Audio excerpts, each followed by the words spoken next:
Et durant tout ce mois d'août, je te partage chaque jour une pépite pour vivre ta vie de parent sans stresser. Je suis Florence, coach parental et coach professionnel certifié, fondatrice de Parents Mission et maman de 3 enfants.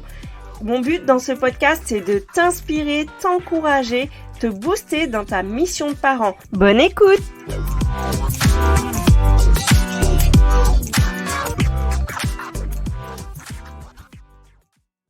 Ça fait un petit moment que tu te dis « mon enfant me cherche ». Et d'ailleurs, ça fait un petit moment qu'il te trouve. Ton enfant, il cherche ton attention, il s'agace, il est de mauvaise humeur, il te pique des colères volcaniques, il te provoque, il s'oppose, il est agité. Bref, franchement, t'es dans une période vraiment désagréable. T'es dans une spirale dont tu ne sais pas comment sortir. Et déjà, j'ai envie de te dire que oui, c'est normal qu'il recherche ton attention. Je vais peut-être pas être populaire en te disant ça, mais c'est normal que ton enfant recherche ton attention parce que souvent on le dit comme si c'est pas normal en fait. Oh là là, en ce moment il cherche mon attention. Oui, mais en fait c'est logique. Si tu es son parent, par exemple à l'école il y a 30 élèves dans la classe, il revient te voir, tu parles à un autre parent, lui il te tire tout le temps le t-shirt pour que te parler, oui, en fait, il cherche ton attention. Donc, s'il l'a pas, il va tout faire pour vraiment l'obtenir. D'ailleurs, il y a une expression qui dit que tous les enfants aiment les frites et ils préfèrent avoir des frites froides que des frites chaudes, c'est-à-dire que les frites froides représentent l'attention négative et les frites chaudes, l'attention positive. Si tu leur donnes pas d'attention positive régulièrement, eh bien, ils vont la chercher par des comportements désagréables pour que tu leur donnes de l'attention. Donc moi, ce que je t'invite à faire dans un premier temps, c'est de lui apporter de l'attention positive. Un peu comme si ton enfant était une plante que tu arroserais régulièrement. Une plante, certaine, c'est 1 fois par semaine. Ton enfant, dis-toi que là, c'est tous les jours. Tous les jours, il a besoin d'attention. Il a besoin d'avoir un temps de qualité avec toi. Même si c'est que 10 minutes, parce que tu as plusieurs enfants, tu peux pas lui donner 1 heure, mais au moins, passe 10 minutes à l'écouter, te parler, à lui dire des mots agréables, avoir un contact physique avec lui, avoir vraiment à jouer, même si tu aimes faire des jeux, danser avec, faire les fous, voilà, être à l'écoute. Vraiment, moi, je t'invite à passer un moment de qualité pour lui donner de l'attention quotidiennement, même si c'est en faisant quelque chose ensemble, mais que tu lui donnes de l'attention.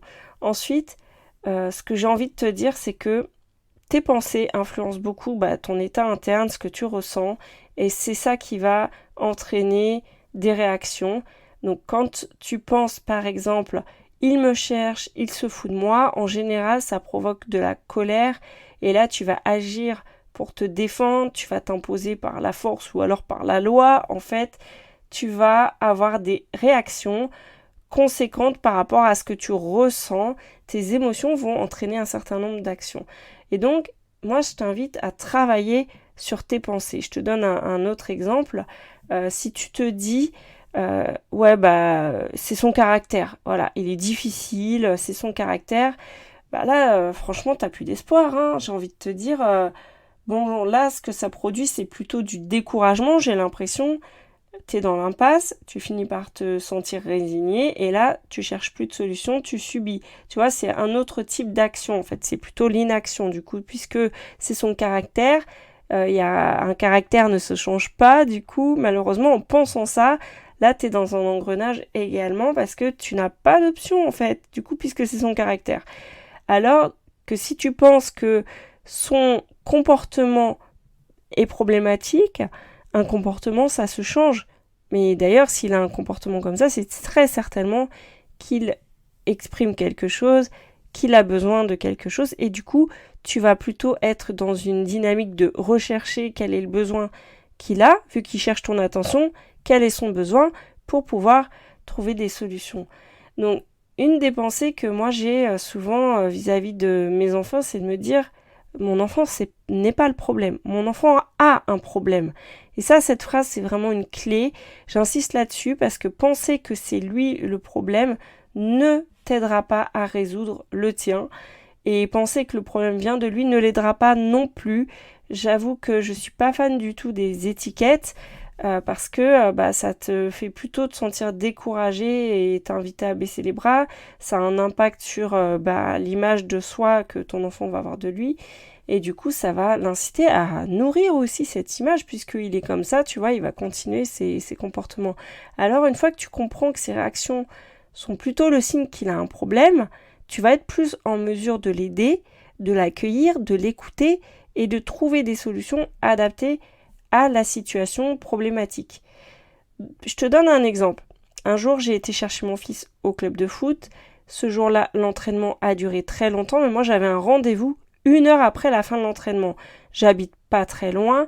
Normalement, même s'il y a du retard, j'aurais dû être à l'heure à mon rendez-vous. Sauf que l'heure tourne, un quart d'heure se passe, une demi-heure se passe. Là, je me rends au terrain et je demande au coach d'aller chercher mon fils pour que je le ramène. Il était clairement pas content. Donc, il avait des comportements hyper désagréables. Il bougonnait, il était super désagréable. J'aurais pu me dire, voilà, il est insolent, il est irrespectueux, etc. Mais non, je me suis dit, c'est parce qu'il est en colère qu'il réagit comme ça. Son comportement, bien sûr, j'accepte pas son comportement, mais là, j'ai plutôt ressenti de l'empathie pour lui parce que, il n'avait pas fini. Et c'était un match à la fin de son entraînement et du coup, moi, je ne savais pas, dans quelle situation il était. Il s'est senti contrarié et j'ai été plus à l'écoute pour l'apaiser. Bien sûr, ce jour-là, je le précise toujours, j'étais disponible et du coup, j'ai pu lui montrer que je comprenais ce qu'il ressentait parce que dans ma tête, je me suis dit, là, ce que j'ai fait, ça l'a sorti de son jeu et bon, je ne me suis pas focalisée du coup sur sa réaction, mais plutôt sur ce qu'il ressentait. Donc tu vois, les pensées vraiment, ça joue vraiment énormément sur ce que tu vas faire, sur comment tu vas te sentir et ce que tu vas faire derrière. Donc si tu te dis par exemple, ton enfant n'a pas rangé sa chambre, tu te dis, voilà, il est bordélique, là t'as plus d'espoir. Que si tu te dis, bon, c'est un enfant, là c'est encore à moi de lui montrer, c'est mon rôle de répéter ou de lui exprimer mes besoins. Par exemple, tu vas lui expliquer que pour passer l'aspirateur, tu as besoin qu'il range sa chambre et du coup tu vas être plus apaisé, lui communiquer les choses plus calmement parce que tu te dis c'est un enfant, c'est mon rôle de lui apprendre, de lui expliquer, de lui répéter, même si c'est fatigant et je l'avoue, qui n'a pas pété un câble en voyant la chambre de ses enfants, eh bien je t'assure que oui, il y en a pour qui c'est pas grave. Comme quoi le travail sur les pensées, ça joue. Ce que tu crois va vraiment, ce que tu te dis va vraiment impacter ce que tu ressens et ta réaction. Donc, le travail sur les pensées, c'est quelque chose qu'on fait aussi en coaching. Je te partage un petit peu ma manière de travailler parce que je profite de ce podcast pour te dire que tu as des solutions possibles. C'est quelque chose que tu peux faire toi-même si tu identifies un petit peu les pensées que tu as lors des situations où tu as un peu explosé, tu te dis tiens, qu'est-ce que je me suis dit dans cette situation? Et puis si c'est quelque chose vraiment sur lequel tu n'es pas à l'aise, on peut faire ça en coaching.